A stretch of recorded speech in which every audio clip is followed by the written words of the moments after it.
And how do you do, Bucker? I just done the beer whisperer. I don't know why I went into AM radio voice. I just did. How the heck are you, sir? I just found this pack. Just noticed I got that wild ass hair going everywhere. Those gray ones just go wherever the hell they want.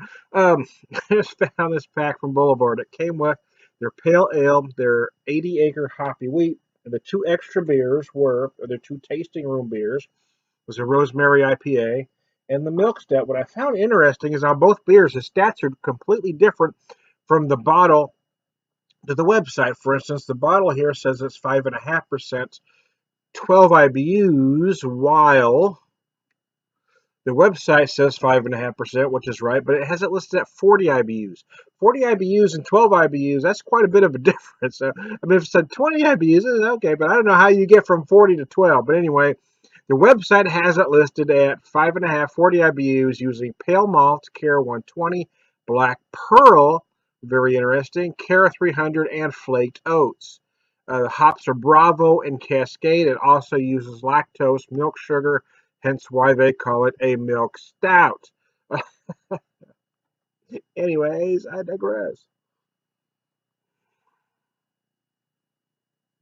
The aromas are beautiful, actually. I mean, hints of chocolate, hints of coffee, a whole lot of malt, a whole lot of roasted malt flavor going on, man. I'll tell you that right now. Uh, let's take a drink, huh?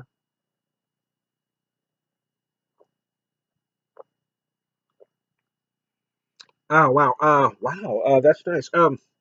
Lighter than I expected it to be. The body is very light, but to be honest with you, it's probably a little colder than a style like this ought to be.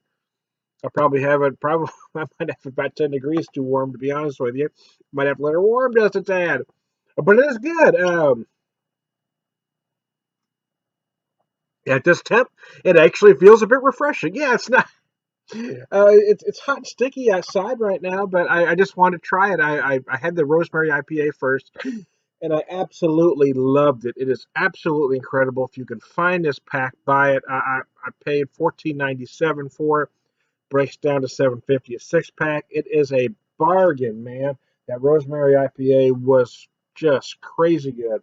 I've had the pale ale and I've had the 80 acre before, but it's been a while, so I'm gonna do some videos for them too. Give them some equal time. But I wanted to do the tasting room beers first. Quite frankly, that's why I purchased it because a rosemary IPA and a milk stout sounded pretty good.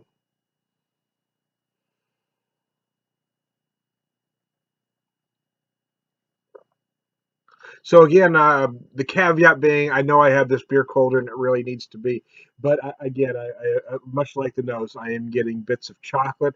I'm getting some.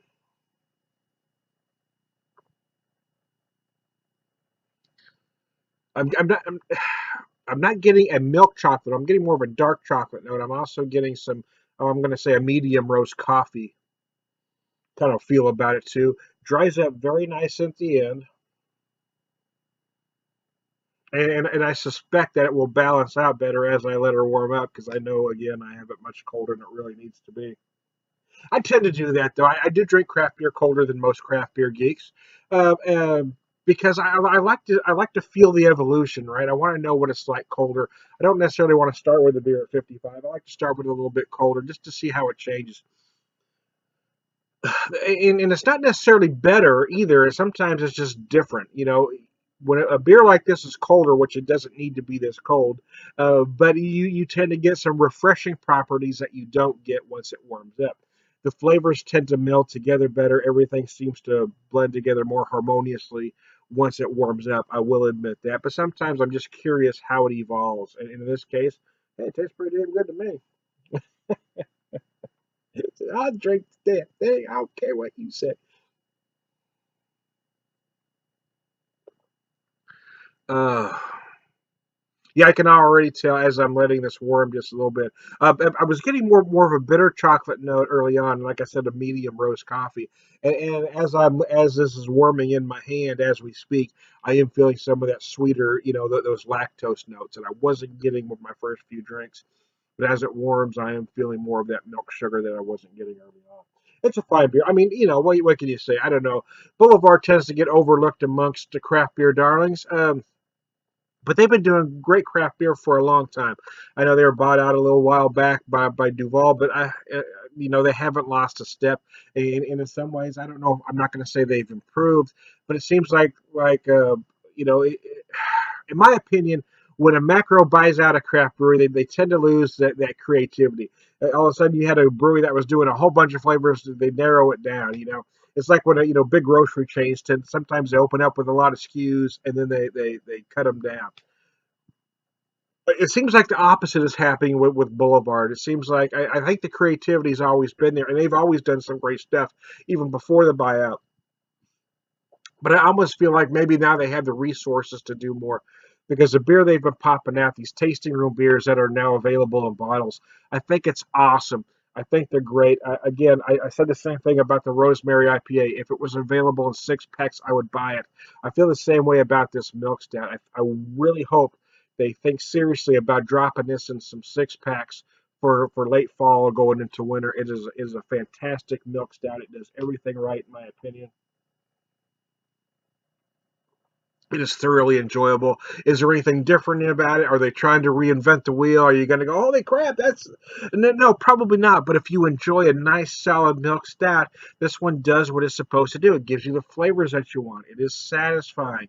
It just feels good. It will go with a lot of, fall, winter foods. It's just a beer that's going to make you feel good, especially as the temps cool down. There you go. I'm not going to ramble on as long during this video as I did the last one. Hey, it's a great beer, though. Again, if that Rosemary IPA and this one become available 6 packs, I would buy it. Until then, I'm recommending to all my friends that they pick this up. It is a great mixed pack. The Pale Ale and the 80 Acre are solid, but these tasting room beers are just beyond. I mean, they are really special, both of them. I'm Tony the Beer Whisperer. We'll talk to you later.